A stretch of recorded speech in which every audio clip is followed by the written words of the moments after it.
நம்ம என்ன பார்க்க போறோம் match number 32 Gujarat Titans Delhi Capitals IPL 2024 இந்த மேட்ச் பார்த்தோம்னா 17th ஏப்ரல் 7:30 PM ஸ்டார்ட் ஆகுது நரேந்திர மோடி ஸ்டேடியம்ல. குஜராத்தை பொறுத்தவரையும் அவங்களோட 11 அவங்களால செட் பண்ண முடியல, கொலாப்ஸ்ல தான் இருக்காங்க. நிறைய பிளேயருக்கு இன்ஜுரி. யார் யார் ஆட போறாங்கன்றது யாருக்குமே தெரியாது. ஆன் டைம்ல பிளேயிங் 11 வரப்போ தான் தெரியும். அதையும் கிளியர் கட்டா நான் சொல்லிடுறேன். ரிஷப் பந்த் டீம்ல டெல்லியில பிளேயிங் 11 செட் பண்ணிட்டாங்க. மோஸ்ட்லி அதே பிளேயிங் 11 லாஸ்ட் மேட்ச் ஆடினா தான் ஆட போறாங்க. ஏன்னா ஆண்ட்ரிக் நக்கியா ஆடினாலுமே அவரும் அதே ரன் தான் கொடுக்குறாரு. இந்த சைடில் இசான் சர்மா முகேஷ் குமார் ஆடினாலும் அதே ரன் தான் கொடுக்குறாங்க. பட் அவங்களுக்கு எக்ஸ்ட்ரா அட்வான்டேஜ் ஃபாரின் பேட்டர் கிடைக்கிறாங்க. ஸோ ஃபாரின் பேட்டர்ஸ் ஃபுல்லா நம்பியும் இந்தியன் பவுலர்ஸை நம்பியும் டிசி களத்தில் இறங்குறாங்க. அட்வான்டேஜ்னு பார்த்தோம்னா சுக்மன் கில் டீம் குஜராத் டைட்டன்ஸ்க்கு ஹோம் கிரவுண்டு அதிகமான வின்னிங் ரெக்கார்டு வச்சிருக்காங்க. சேஸ் பண்ணாலே எப்பயுமே குஜராத் டைட்டன்ஸ் ஜெயிப்பாங்க. அதை மறுபடியும் காமிச்சிருக்காங்க. பட் அவங்க இப்போ மோத போறது ஒரு டிஃப்ரெண்ட் டைப் ஆஃப் டிசி கூட ஆட போறாங்க. வேற லெவலில் டீமை செட் பண்ணியிருக்காங்க. டேவிட் வார்னர் மட்டும் ஃபார்முக்கு திரும்பி கொஞ்சம் ஆடிட்டா பேட்டிங்ல ரொம்ப ரொம்ப ஸ்ட்ராங்கான ஒரு டீம். பவுலிங்ல அட்வான்டேஜ்னு பார்த்தோம்னா கலீல் அகமது நல்லாவே மேட்சுக்கு மேட்ச் விக்கெட் எடுக்கிறாரு. ஃபுல் டீடைல்ஸ் பார்ப்போம். Gujarat Titans vs Delhi Capitals IPL 2024. நம்ம நெக்ஸ்ட் பார்க்க போறது ஒரு முக்கியமான பாயிண்ட் பார்ப்போம். ஸோ லாஸ்டா இந்த ரெண்டு டீம் மோதுனதுக்கான ஒரு ஸ்கோர் கார்டு அனலைஸ் பார்ப்போம். இந்த கிரவுண்ட்ல நடந்ததுக்கான பார்ப்போம். அது எந்த அளவுக்கு ஒர்க் ஆயிருக்குன்னு நீங்க RCB மேட்ச் SRH மேட்ச்ல பார்த்தாலே உங்களுக்கு தெரியும். ஸோ அதனால அது ரொம்ப ரொம்ப இம்பார்ட்டன்டான ஒரு ஸ்டாட். ஸோ மிஸ் பண்ணாம ஃபுல்லாவே பாருங்க. டோட்டல் மேட்சஸ் 30 மேட்ச் நடந்திருக்கு. 13 மேட்ச் ஃபர்ஸ்ட் பண்ண டீமும் 16 மேட்ச் செகண்ட் பண்ண டீமும் ஆவரேஜா 160 ரன் எதிர்பார்க்கலாம். ஸோ செகண்ட் போல் பண்றப்பயுமே இந்த கட் ஆஃப்ஸ் போடக்கூடிய பவுலர்ஸ்க்கு ஹெல்ப் பண்றது கிடைச்சிருக்கு. ஸோ லோ பர்சன்டேஜ் பிளேயரா தான் அப்படி இருக்கக்கூடிய பிளேயர் வருவாங்க. ஏன்னா இப்போ மோஹித் சர்மா நிறைய ரன்ஸ் கொடுக்கறதுனால செகண்ட் போல் பண்றப்ப அவரை டிராப் பண்ணுவாங்க. பட் அவர் விக்கெட் எடுக்க சான்ஸ்ன்றது இருக்கும். ஒரு ட்ரம்ப் கார்டு பிக்காவும் இருப்பாரு.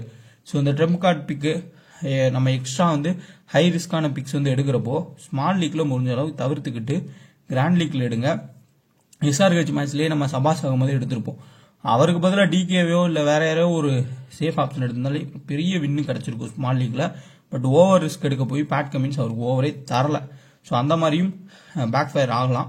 கிராண்ட் லீக்லாம் பிரச்சனை இல்லை, நம்ம ரொட்டேட் பண்ணி போறப்ப தப்பிச்சுக்கலாம். ஸ்மால் லீக்ல அது ரிஸ்கா மாறிடும். So Kubera fantasy app GST free. So install பண்ணிக்கோங்க. 2K ஃபேண்டசி ரெஃபர் கூட பயன்படுத்திக்கோங்க. ஒரு பிளேயரை நீங்க செலக்ட் பண்ணி பிளே பண்ணலாம். குபேரா ஃபேண்டசில இருக்கிறதே பெஸ்டான ஒரு ஆப். ஒரு பிளேயர் செலக்ட் பண்ணி பிளே பண்றதுல கண்டிப்பாக ட்ரை பண்ணி பாருங்க. இப்போ நம்ம ஃபுல் அனலைஸ் பார்ப்போம். ஓவரால் இங்க மேட்சஸ் கடைசியாக நடந்த 2 மேட்ச் பார்ப்போம். அகமதாபாத் ஸ்டேடியம்ல அந்த 2 மேட்ச்ல ஒரு மேட்ச்ல சுக்மன் கில் 89, இன்னொரு மேட்ச்ல 36. மினிமம் சுக்மன் கில் 30 ரன்னுக்கு மேல இந்த கிரவுண்ட்ல அடிச்சிருவாரு. 100 அடிச்சாலும் ஆச்சரியப்படுறதுக்கு இல்ல. அதே தான் சாய் சுதர்சனும். கன்சிஸ்டன்டா சாய் சுதர்சனும் இதே கிரவுண்ட்ல ஹிட் பண்ணிருக்காரு. மோஹித் சர்மா 3 விக்கெட். இந்த சைடு பாத்தீங்கன்னா நூர் அகமது 2 விக்கெட்.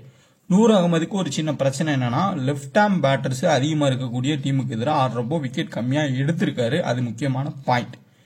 டிசியில வரிசையா லெப்ட் ஹேண்டர்ஸ் வருவாங்க. நீங்களே யோசிச்சு பார்த்தா தெரியும். பட் அதுல ஒரு அட்வான்டேஜ் இருக்கு. அது ஓகேவும் ஆகலாம் இல்ல ஃபிளாப்பும் ஆகலாம். ஏன்னா மிடில் வரக்கூடிய பேட்டர்ஸ்ல சே ஹோப், ஸ்டப்ஸ், அதுக்கப்புறம் ஜாக் ஃப்ரேசர் இவங்க எல்லாருமே அடிக்க தான் போவாங்க. அப்ப வேணா விக்கெட்ன்றது எடுக்கலாம். சப்போஸ் லெப்ட் ஹேண்டர் நின்றுக்கிட்டாங்க அப்படின்னா நூர் அகமது விக்கெட் எடுக்காம போகலாம். ஸோ முதல்ல அவர் ஆடுறாரான்றதை பார்ப்போம். இன்னுமே பிளேயிங் லெவன் எக்ஸாக்டா தெரியல. ஸோ க்ளோஸா வாட்ச் பண்ணீங்கன்னா 199, 200 சேஸ் பண்ணாங்க.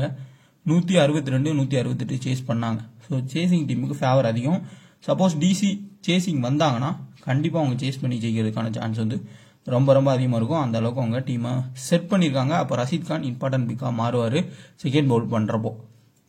இப்போ கடைசியா இந்த 2 டீம் ஆடினதுக்கான ஸ்கோர் கார்டு பார்ப்போம். கடைசியா ஆடின 3 மேட்சுக்கான ஸ்கோர் கார்டு அதுலயுமே நீங்க நோட் பண்ணீங்கன்னா சுக்மன் கில் 84, ரிஷப் பந்த் 43, அதே மாதிரி சாய் சுதர்சன் 62. இந்த சைடு பாத்தீங்கன்னா உங்களுக்கு டேவிட் வார்னர் 37. இங்க பாத்தீங்கன்னா உங்களுக்கு Rashid Khan 1 wicket, Axar Patel 27 run. So எல்லாருமே ஓரளவுக்கு டீசென்ட் பெர்ஃபார்மன்ஸ் தான் பண்ணியிருக்காங்க. பெரிய அளவில் கன்சிஸ்டண்டா யாரும் பெர்ஃபார்மன்ஸ் பண்ணல. ரஷீத் கான் பார்த்தோம்னா 3 wicket plus 1 wicket, overall 4 wicket, அங்க 1 விக்கெட், 5 விக்கெட் எடுத்திருக்காரு கடைசியான 3 மேட்ச்ல. அதே மாதிரி ஆண்ட்ரிக் நக்கியா 1 விக்கெட் 2 விக்கெட். ஸோ 3 விக்கெட் எடுத்திருக்காரு 3 மேட்ச்ல. Shubman Gill 84, Sai Sudharsan 62. So Mohit Sharma 2 wickets. Mohit Sharma wicket எடுக்க வாய்ப்புகள் அதிகம்.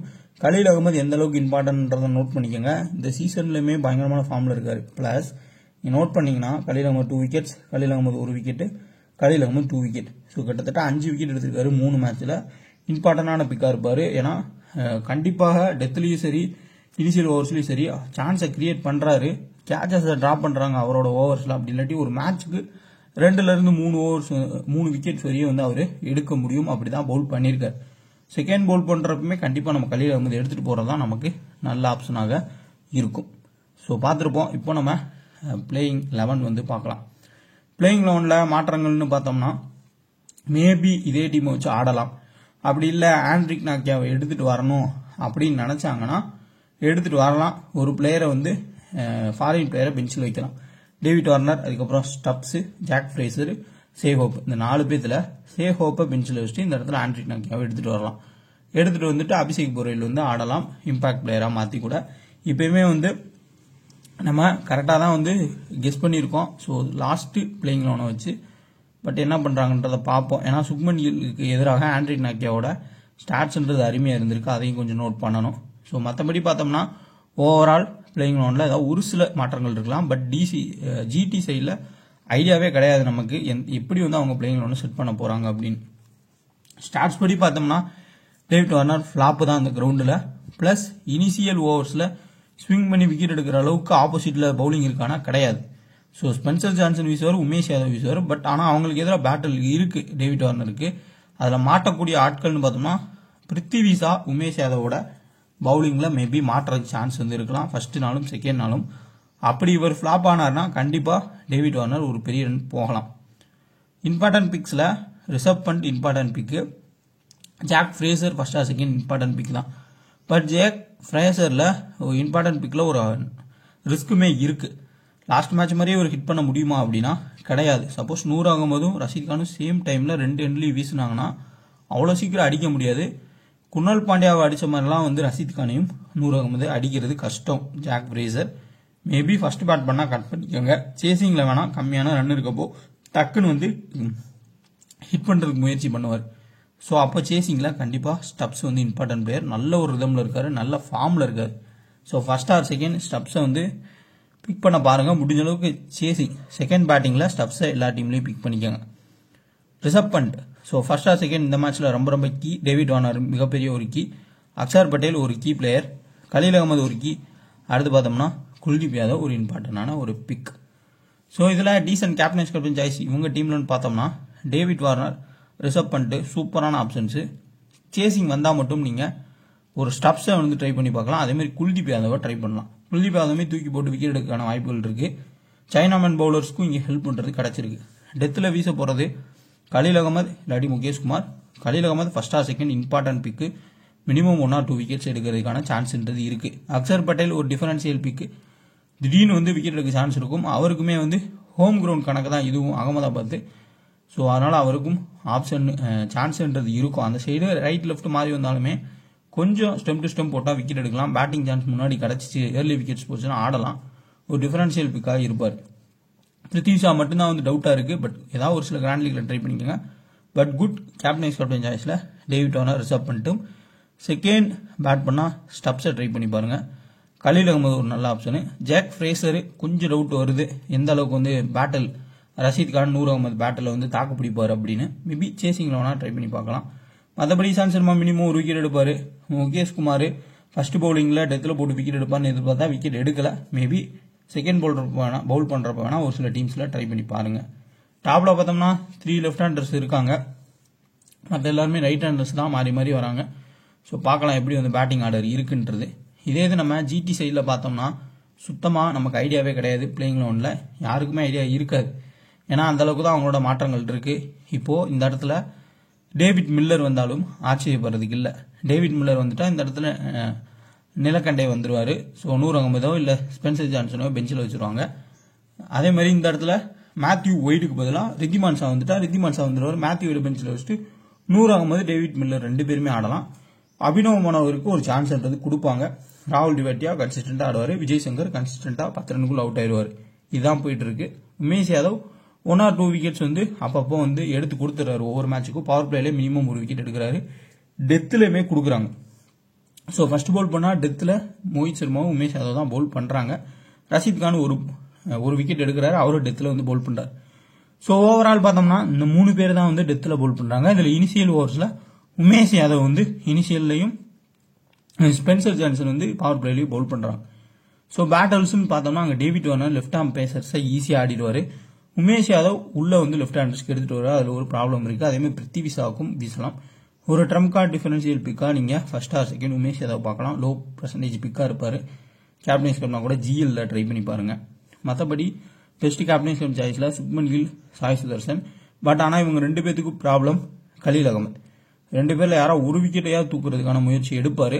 மாற்றுறதுக்கான சான்ஸுமே இருக்கும். பட் இங்கே சுப்மன் கில் எப்படினாலும் தப்பிச்சிருவார். இந்த கிரவுண்ட்னாலே அவருக்கு லக் இருக்கு. ஸோ அவர் தப்பிச்சிட்டா கூட சாய் சுதர்சன் ஒரு ரொட்டேட் பண்ணலாம். ஸோ இருந்தாலும் ஒரு விக்கெட் எடுக்கான சான்ஸ் கலீல் அகமதுக்கு அருமையான வாய்ப்புன்றது இருக்கு. மேபி தேவைப்பட்டா 5 பவுலரோட போனால் ஸ்டப்ஸ் வந்து அவரோட ஆஃப் ஸ்பின்னை வீசலாம். தொடர்ந்து லெஃப்ட் ஹேண்டர்ஸாக வந்தாங்க அப்படின்னா ஸ்டப்ஸ் வந்து அவரோட ஆஃப் ஸ்பின் வீசலாம். ஸோ ஸ்டப்ஸ் எப்பயுமே வந்து ஒரு இம்பார்ட்டன்ட் பிக்கு 6th பவுலிங்காக கூட வந்து யூஸ் பண்ணுவாங்க டிசியில். இங்கே டெத் பவுலிங்னா மோஹித் சர்மா தான் வீசுவார். ஃபர்ஸ்ட் ஆர் செகண்ட் வந்து ஓரளவுக்கு இம்பார்ட்டன்டான பிக்காக இருப்பார். So Rashid Khan versus DC ஹிட்டர்ஸ்க்கு எதிராக பேட்டில் அருமையாக இருக்கும். சப்போஸ் இவங்க ஃபர்ஸ்ட் பேட் பண்ணி ஓரளவுக்கு நல்ல ஸ்கோரை போட்டாங்க அப்படின்னா ரிட்டர்ன் வரக்கூடிய டிசி அடிக்கணும்னு தான் பார்ப்பாங்க. அப்போ நூர் அகமது இல்லை ரஷீத் கான் மினிமம் 2-3 விக்கெட் யாராவது ஒரு ஆளாச்சும் வந்து எடுக்கிறதுக்கான சான்ஸ்ன்றது இருக்கும். ஸோ நோட் பண்ணிக்கோங்க. பெஸ்ட் கேப்டன்ஸ் கப் சாய்ஸில் சாய் சுதர்சன், அடுத்து பார்த்தோம்னா சுப்மன் கில் ட்ரை பண்ணலாம். பட் சாய் சுதர்சன் கொஞ்சம் டவுட்டு. கலீல் அகமதுக்கு எதிராக பேட்டில் இருக்கும். ரஷீத் கான் நல்ல ஆப்ஷன், சுப்மன் கில் நல்ல ஆப்ஷன்ஸ். மற்றபடி கிராண்ட் லீக்ஸில் நீங்கள் ட்ரை பண்ணால் ஏதாவது ஒரு டீமில் உமேஷ் யாதவ் ட்ரை பண்ணி பாருங்க. டாப்பில் சாய் சுதர்சன் அவுட் ஆவன் ஒரு கெஸ் பண்ணீங்கன்னா அந்த இடத்துல லோ பர்சன்டேஜ் பிக்கான ராகுல் டேவேட்டியாவோ அப்படி இல்லாட்டி அபினவ் மனோகரையோ ஆட் பண்ணிக்கோங்க. இந்த இடத்துல ரித்திமான் ஷாவா, மேத்யூ வைடான்னு பாருங்க. மேத்யூ வைடு வந்தாலும் ஏதாவது ஒரு சில ரொட்டேஷன் பேஸில் டீமில் செட் பண்ணி எடுத்துக்கோங்க. டேவிட் மில்லர் வராரான்னு பார்த்துக்கோங்க. கண்டிப்பாக பிளேயிங் லெவன் சுத்தமாக தெரியல யார் ஆட போகிறாங்கன்னு. ஸோ பிளேயிங் லெவன் வரப்போ தான் தெரியும். நான் ஸ்டாட்ஸ் வந்து முன்னாடி கொடுத்துட்றேன். அதுபடி வந்து ஃபாலோ பண்ணிக்கோங்க. அதேமாதிரி நம்ம டிசியில் எப்படி வந்து பிக் பண்ணுறது எல்லாமே வந்து பார்த்துருக்கோம். அதை வச்சு நம்ம வந்து மூவ் பண்ணிக்கலாம். இப்போ நம்ம ஃபுல் ஸ்டார்ட்ன்றதை பார்த்துடலாம். ஸோ சாய் சுதர்சனோட ஸ்டார்ட் பார்த்தோம்னா ஹெட்வேட் ஸ்டாட்ஸில் ஒரு மேட்ச் ஆடி இருக்காரு 62 ரன்னு. வெனியூவில் 8 மேட்ச்சில் 45 ரன் ஆவரேஜ். 2மே டிக் தான். 2மே நல்ல ஃபார்ம். இப்போ ரீசன்ட் ஃபார்மே அருமையாக இருந்திருக்கு. பட் சின்ன டவுட்டு அந்த கலீல் அகமதுக்கு எதிராக. But left arm pacer left arm batter ஈஸியாக இருக்கும் அப்படின்னா ஆடிடுவார். ஸோ கண்டிப்பாக கேப்டன்ஸ் கப் கூட ஜிஎல்ல ட்ரை பண்ணி பாருங்க. சுக்மன் கில் ஹெட்வேட்டில் 31 ரன் ஆவரேஜ். ஸோ வெனியூவில் 49 ரன் ஆவரேஜ். அன்ஸ்டாப்பபுளாக அந்த கிரவுண்டில் போயிட்டு இருக்காரு. ரிதிமான் ஷா 18 ரன் தான் ஆவரேஜ் வெனியூவில். பிருத்திவி ஷா 3 மேட்ச்ல 142. பட் இனிஷியல் ஓவர்ஸ் வீசுறப்போ உமேஷ் யாதவுக்கு எதிராக கொஞ்சம் ஸ்ட்ரகிள் பண்ணலாம். பால் உள்ள வந்தா அப்புறம் நின்றுட்டாருன்னா பெரிய ஸ்கோர் போவார். ஒரு சில டீம்ஸ்ல வேணா ட்ரை பண்ணி பாருங்க. ரிஷப் பண்ட் 3 மேட்ச்ல 88 ரன். இப்போ ரீசன்ட் ஃபார்ம் பார்த்தோம்னா வேற லெவலில் ரிஷப் பண்ட் வந்து பெர்ஃபார்மன்ஸ்ன்றதை பண்ணிட்டு இருக்காரு. இப்போ வந்து நம்ம நெக்ஸ்ட் பிளேயர்ஸுக்கான ஃபுல் இது வந்து பார்த்துடலாம். ஸோ டேவிட் வார்னர் 2 மேட்ச்ல 8 ரன் வென்யூல ஃபிளாப்பு. ஹெட்வேட்ல ஒரு மேட்ச்ல 40 சம்திங் அடிச்சிருக்காரு. இப்போ ரீசன்ட் ஃபார்மே டேவிட் வார்னரோட ஃபார்ம் ரொம்ப போரா தான் இருக்கு. தொடர்ச்சி எல்லா மேட்ச் அவுட் ஆறாரு. மேபி ஃபர்ஸ்ட் பேட் பண்ணா டேவிட் வார்னர் ட்ரை பண்ணி பாருங்க. ஒரு கேப்டன்ஸ் கேப்னா கூட. பட் நல்ல ஆப்ஷனா இருப்பாரு. ஏன்னா ஒரு போர் பெர்ஃபார்மன்ஸ்ல இருந்து வரப்போ நல்ல பெர்ஃபார்மன்ஸ் கொடுக்கணும்னு பார்ப்பாரு. மோஹித் சர்மா 12 மேட்ச்ல 14 விக்கெட்டும் வெனியூல 9 மேட்ச்ல 21 விக்கெட் எடுத்திருக்காரு. ஃபர்ஸ்ட் ஆர் செகண்ட் மிகப்பெரிய ஒரு கீ. நூர் அகமது வெனியூல 7 மேட்ச்ல 10 விக்கெட்டும். ரஷீத் கான் 15 மேட்ச்ல ஹெட்வேட்ல 20 விக்கெட்டும் வெனியூல 12 மேட்ச்ல 14 விக்கெட்டும் எடுத்திருக்காங்க. ஸோ இதில் மிகப்பெரிய கீ ரஷீத் கான் செகண்ட் போல் பண்ணுறப்போ ஃபர்ஸ்ட் பால் பண்ணுறப்போ ஒரு விக்கெட் எடுக்கலாம். செகண்ட் போல் பண்ணுறப்போ கண்டிப்பாக ஒரு 2-3 விக்கெட் எடுக்கிறதுக்கான சான்ஸ்ன்றது இருக்கும். ப்ளஸ் பேட்டிங்குமே ரஷீத் கான் வந்தால் நல்லாவே ஆடி கொடுப்பார். ஸோ இப்போ நம்ம பேட்டல்ஸ் வந்து பார்ப்போம். பிளேயர் பேட்டல் பார்த்தோம்னா ஆண்ட்ரிக் நாக்கியா சுக்மன் கில்ல 3 டைம்ஸ் விக்கெட் எடுத்திருக்காரு. ஓவரால் ஆண்ட்ரிக் நாக்கியா ஆடுவாரா அது ஒரு கொஸ்டின் மார்க் இருக்கு. சப்போஸ் ஒரு சேஹோப்புக்கு பதில் ஆடினா சுக்மன் கில்லுக்கு எதிராக வீசலாம். கொஞ்சம் அதிரடியாக பால் உள்ள வந்துச்சுன்னா அவுட் ஆகலாம். பட் அட்வான்டேஜ்னு பார்த்தா சுக்மன் கில்லுக்கு தான் இருக்கு. மேத்யூ வைடா, அக்ஷர் பட்டேல் ஒரு டைம் விக்கெட் எடுத்திருக்காரு. அபினவ் மனோகரை, கலீல் அகமது, விஜய் சங்கரை, இஷாந்த் சர்மா, அடுத்து குல்தீப் யாதவ் எல்லாரும் விக்கெட்ஸ்ன்றதை எடுத்திருக்காங்க. அதே மாதிரி குல்தீப் யாதவுமே செகண்ட் போல் பண்றப்போ ரொம்ப இம்பார்ட்டன்ட். ஃபர்ஸ்ட் போல் பண்றப்ப நல்லாவே விக்கெட்ஸ் எடுத்தார் லாஸ்ட் மேட்ச்லயும். இங்கே கலீல் அகமது 3 டைம்ஸ் ஆறுக்கான விக்கெட் எடுத்திருக்காரு. டேவிட் மில்லர் உமேஷ் யாதவுக்கு 2 டைம்ஸ் விக்கெட்டை கொடுத்திருக்காரு. பிருத்திவி ஷா 2 டைம்ஸ் வந்து உமேஷ் யாதவுக்கு விக்கெட் கொடுத்திருக்காரு. ரிஷப் பண்ட் உமேஷ் யாதவுக்கு ஒரு டைம் அவுட் ஆயிருக்காரு. இப்போ உமேஷ் யாதவை நிறைய பேர் டிராப் தான் பண்ண போறாங்க. யாருமே பிக் பண்ண போறது இல்லை. நீங்க ஒரு சில டீம் யோசிச்சு ஸ்விங் பவுலர்ஸ்க்கு ஏர்லி விக்கெட்ஸ் போகும், டாப் ஆர்டர் ஃபிளாப் ஆவாங்கன்ற கான்செப்ட் போட்டா பார்த்துக்கோங்க. பேட்டில் வார்னர், பிருத்திவி ஷா 2 பேருமே அவுட் ஆயிருக்காங்க 2 டைம். ஸ்ட்ரைக் ரேட்டு ரன்னுமே வந்து குறைவாக தான் இருக்கு. ஸோ அந்தளவுக்கு ஒரு ரிதம்லேயுமே வந்து இப்போ உமேஷ் யாதவ் இருக்கிறதுனால நீங்கள் ட்ரை பண்ணி பார்க்கலாம். ஸோ அந்த லாஜிக்கில் போனால் இவங்களை ட்ராப் பண்ணி கூட நீங்கள் மிடில் ஆர்டர் பட்டன் போகிறது பெட்டர். ரிஷப் பண்ட் ஒரு விக்கெட்டு, ரிஷப் பண்ட் ஒரு டைம் உமேஷ் யாதவ் அவுட் ஆயிருக்காரு. அக்ஷர் பட்டேல் 2 டைம் ரஷீத் கானுக்கும் மோஹித் சர்மாவுக்கு 1 டைம்ஸ் வந்து விக்கெட்டையும் கொடுத்துருக்காங்க. இதில் மோஹித் சர்மா செகண்ட் போல் பண்ணுறப்ப இம்பார்ட்டனும், அதே மாதிரி நீங்கள் கொஞ்சம் ரிஸ்க் எடுக்கிறவங்க உமேஷ் யாதவ் கூட செகண்ட் போல் பண்ணுறப்பையும் ட்ரை பண்ணி பார்க்கலாம். ஸோ பேட் பால் ஆப்பு ஈஸியாக நீங்கள் ஸ்மால் லீக்கில் வந்து வின் பண்ணலாம். சிம்பிளான டீமை வந்து செட் பண்ணாலே போதுமானதாக இருக்கும். ஸோ கேப்டன் வைஸ் கேப்டன் கொடுத்துட்டு ஒரு சில ரிஸ்க் எடுத்தாலே போதும். அதே மாதிரி உங்கள் லீடர் போர்டு கொடுக்குறாங்க, 2K டக்குன்னு ரெஃபர் கூட பயன்படுத்தி இன்ஸ்டால் பண்ணிக்கோங்க. கண்டிப்பாக ஸ்மால் லீக் ட்ரை பண்ணி பாருங்கள். இதில் நிறைய கேம்ஸுமே இருக்குது, அதையும் ப்ளே பண்ணி பாருங்கள். டீம் பார்ப்போம். Shubman Gill captain, Rishabh Pant vice captain. இதே நீங்கள் ரிஷப் பண்ட் கேப்டனாக கொடுத்துக்கலாம், சேஃப் ஆப்ஷன். ஏன்னா டபுள் ஆப்ஷன் கேட்ச் ஸ்டெம்பீட்டில் பாயிண்ட் கிடைக்கும். இங்கே ஜாக் ஃப்ரேசருக்கு பதிலாக லாஜிக்கலாக உமேஷ் யாதவ் எடுக்குன்னு எடுத்துக்கோங்க.